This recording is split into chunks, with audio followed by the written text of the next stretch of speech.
getting ready for this fight.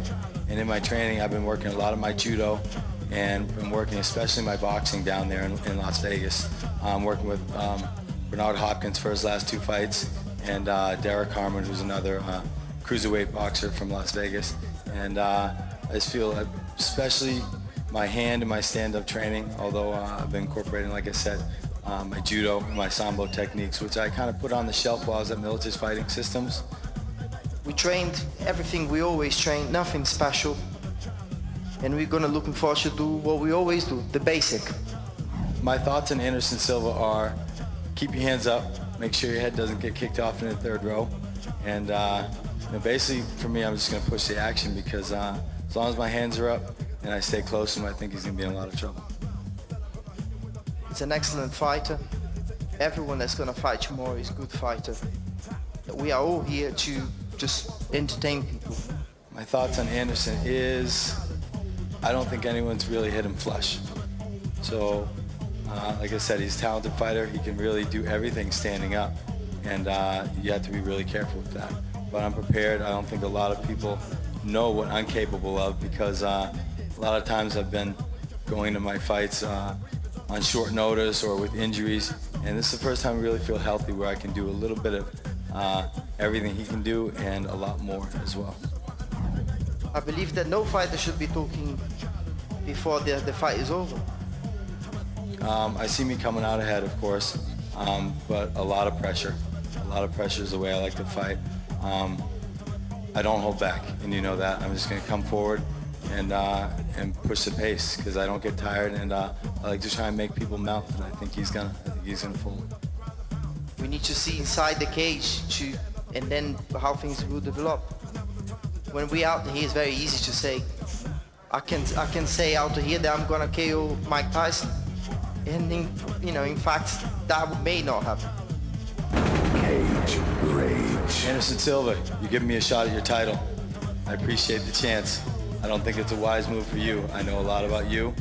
You don't know a lot about me. We'll see in the ring because whether it be knockout or submission, I know it's gonna be my night.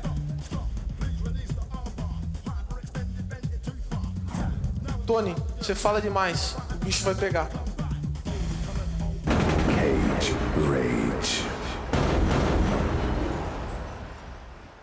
Ladies and gentlemen, it's time for the main event of the evening. First to enter the Cage Rage octagon, weighing in at 83.7 kilograms. He has a background in mixed martial arts, and this is his Cage Rage debut.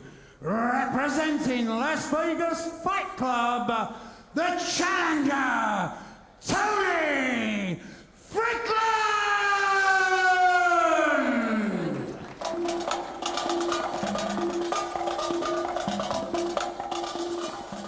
Well, it's the main event of the evening here at Cage Rage 16 Critical Condition. I'm Malcolm Martin. With me, the fight professor, Stephen Quadros, and Rob, just a job Nutley. And a great match to finish Cage Rage 16. And again, UFC veteran coming down the aisle to us, Tony Fryklund. They call him the Freak. Not sure why. He told me once, but I forgot. But one thing is for sure, he's got a lot of experience against world-class fighters. He's got a big win against Jonathan Goulet in the Universal Combat Championships up in Canada. But he's fought in the UFC at least 4 times. And he had the misfortune of losing to Ivan Salivary, who is one of the best submission guys. But that's not a knock on Tony, because it was word that Tony was injured going into that fight. Tony likes submissions, but he loves to strike. Got a new boxing gym with Ken Rayford in Las Vegas, Nevada, called Rayford Boxing / Fight Club. So you know that the hands are going to be in his favor, but Tony is really in tip-top shape for this fight, and he's got to be, because he's facing one of the pound-for-pound greatest fighters in the sport in the Cage Rage champion, Anderson Silva.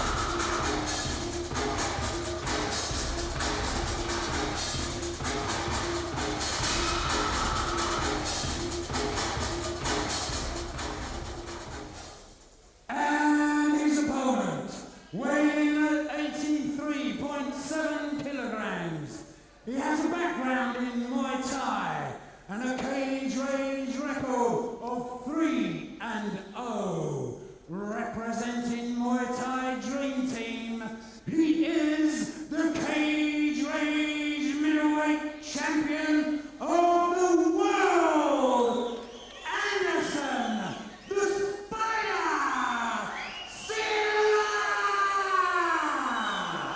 Yes, this is a defense of Anderson Silva's Cage Rage World Middleweight title, topping the bill here at Critical Condition. And Rob, just put Anderson Silva into perspective. Technician, one word, technician. This guy, awesome. If he's standing up or he's on the ground, his technical ability is phenomenal. Anderson Silva at the moment is one of my favourite strikers in the world, as I'm sure many Cage Rage fans would agree, because of the way he just systematically picks his opponents apart. And he always surprises me in the fact that he says he never ever trains for a specific opponent. He just trains how he trains. And then on his fight, he'll judge his opponent and then use his technical ability to win the fight. To me, that's a fantastic fighter, and it makes for an awesome champion. Stephen, probably some of the most devastating knees in the industry. Yes, he does. His Muay Thai is up there. Actually, he could probably be very highly ranked, if not a professional world champion of kickboxing or Muay Thai. Been in with some of the greatest names in the sport. Got a big win over Hayato Sakurai way back when Sakurai was the king of Shuto. Beat Carlos Newton by a TKO in Pride. Got a win over Jeremy Horn and Lee Murray back-to-back. Set him up to be among the pound-for-pound best fighters at his weight in the world. The champion, Anderson Silva. Ladies and gentlemen, this is a middleweight contest scheduled for 3 5-minute rounds of action for the Cage Rage Middleweight Championship of the World. We on my left, the challenger, Tony Fryklund. And on my right, the Cage Rage Middleweight Champion of the World, Anderson the Spider Silva.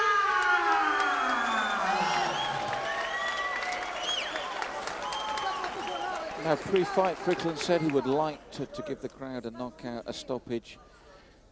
How much do you think he will really try and go for this when the bell actually rings? I think that's his only option, because if he stays on the outside and tries to play the pick you apart game, he's going to get murdered with high kicks and knees.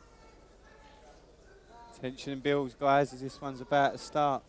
The world middleweight title on the line. Tony Fryklund, Anderson Silva. It's almost a damned if you do, damned if you don't thing for Tony Fryklund, because he's got a height disadvantage. If he goes on the inside, he's going to have to wallow through the big knees of Anderson Silva, who in the clinch is devastating. But Tony has got to do something. And I think he's basically just got to go out there and maul and brawl his way and hurt Anderson. Nobody so far in Cage Rage has been able to do that, and that's hurt Anderson. But on that note, I mean, if you get into the clinch with Silva, generally you're in a bit of trouble. You know, he's not someone you really want to be in a clinch with. When we saw him fight last, In a way, it does put Lee Murray's decision in perspective. I mean, he went the distance with Anderson. I think he's the only one at Cage Rage to do so. That's right, he is. Yeah, Lee Murray showed a lot of guts in doing that. Tony Fryklund coming out, realizing, if he didn't before, that Anderson is a southpaw. Tony, his weapon of choice to open things up would be a straight right. Tony circling away from Anderson's left high kick. Anderson being patient. Taking his time. See, Fryklund is using a pretty good game plan so far. He hasn't really landed too much other than that little clipping low kick. But he's staying away from the power of Anderson. And that would be the straight left hand or the left roundhouse kick, because he's moving to his left. That's right, the straight right hand, left hook, good counter to a southpaw, but this is what he's got to work against. So that's where Silva's combinations pay off. Yeah, Silva's starting to put on the heat.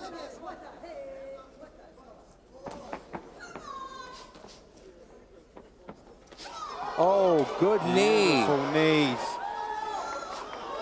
We were And- just saying pre-fight, probably the most dangerous knees for a striker out there. Yep, and this is what Tony's got to do. He's got to keep his head up top. Okay, Tony going for a clinch. Tony's got to be careful here. He's keeping his head up nice and high because if his head goes down low, it could eat a knee. But Anderson chopping the body. Yes, with those knees round to the side as well, to the rib cage, varying the knees there. We saw him finish Jorge Rivera nicely from that same position. Good uppercut, beautiful leg kick. And Flying knee and it landed. it's those leg kicks and a kick to the fight, a knee to the fight that drops Fryklund. Silva asserting his world dominance here as champion. Oh, and it's over. It's reverse over. elbow. Superb. This is why this man is middleweight champion of the world. That was unbelievable. We've seen a back knuckle. That was a back elbow, a right back elbow. I have never seen that move yet in Cage Rage. And you can see everybody's mouth is open as you look around the arena. That's Nobody the move you see expected in it. movies. Wow. You see that in movies, not in a real fight like that. That was straight out of Ong Incredible. Bak.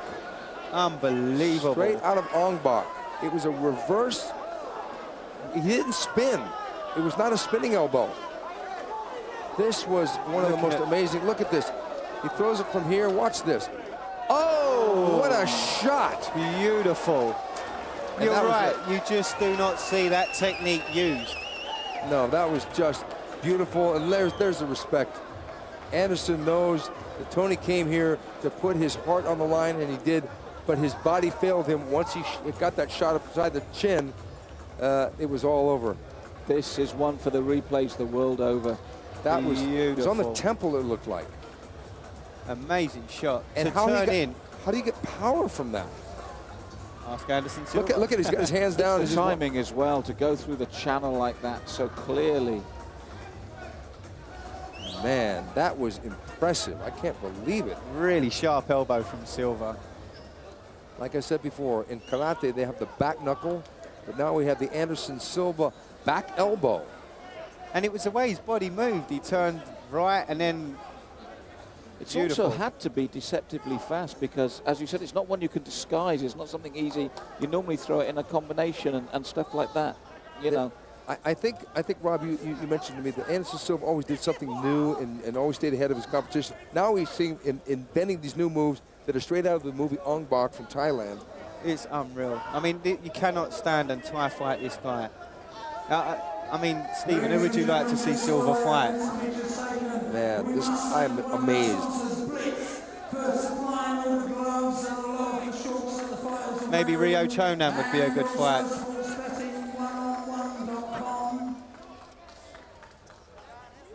Nuts Magazine, keep an eye out in Nuts Magazine for us, ladies and gentlemen.